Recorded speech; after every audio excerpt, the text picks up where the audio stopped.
Добар ден, јас сум Наталија. Ве поздравам од името на Рускиот центар во Скопје и ве поканувам да се прошетаме низ неверојатниот Санкт Петербург. Денес се наоѓам во најстариот парк во градот, познат под името Летна градина. Идејата за изградбата на паркот на ова место се појавила уште во 1704 година. Иницијатор бил царот Петар Велики, кој што сакал да има свој собствен Версај.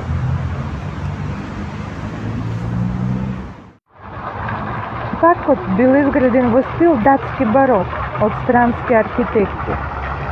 3 години по изградбата на паркот, алеите били украсени со мермерни скулптури од Пиетро Баратта, Марино Гропелли и други венецијански скулптури. Во крајот на 20 век скулптурите били внесени внатре, а на нивното место били поставени нивни точни копии.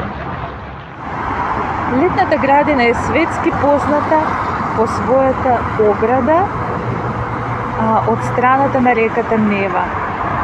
Таа била изградена во 1784 година по проект на архитектот Фелтен и се смета за едно од најдобрите архитектонски дела на класицизмот.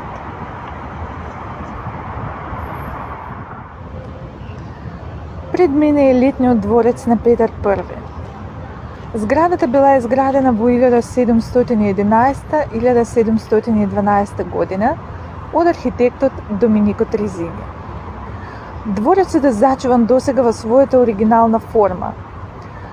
Во споредба со Зимскиот дворецот изгледа многу скромен и мал, но Петар I не е сакал големи дворци и затоа навистина тоа била летна резиденција на императорот. Пред зградата на летниот дворец можеме да видиме мало пристаниште, затоа што Петар I сакал дворецот да има пристап директно од водата.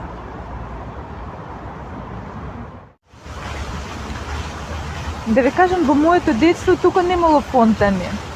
Тие били уништени во 1777 година по катастрофалната поплава.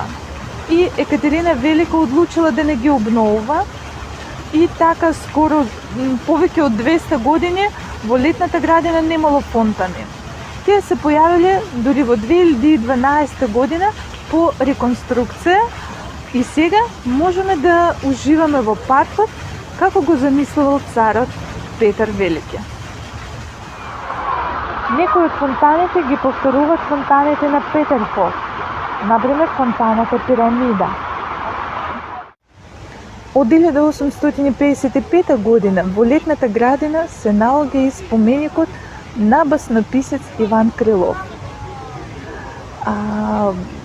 Тогаш најдобрите мајстори се надпреваруваа за учество во изградбата на споменикот. Но најталентираниот скулптор на животни, Петар Карлович Клод, ја освои победата. Овој споменик го обожаваат децата, затоа што тука можеме да видиме ликови од познатите басни на Иван Крилов. Интересно е дека скулпторот барал да му позираат вистински животни и затоа таа макотрпна работа траеше повеќе од 5 години. Според планот на Петар Велики, во Летната градина требало да има и мала зоолошка градина. Сега во Летната градина нема птици и животни, освен 2 лебеди. Патем лебедите се нарекуваат Руслан и Людмила и зимуваат во зоолошката градина. Кога раскажуваат за Летната градина, секогаш ги споменуваат и познатите редови од стихотворението на Анна Ахматова. Я снова хочу в тот единственный сад, где лучшее в мире стоит изогра. Што би можели да преведеме, пак сакам да дојдам во таа единствена градина, каде што се наоѓа најубавата ограда во светот. Дојдете и вие да се убедите во тоа.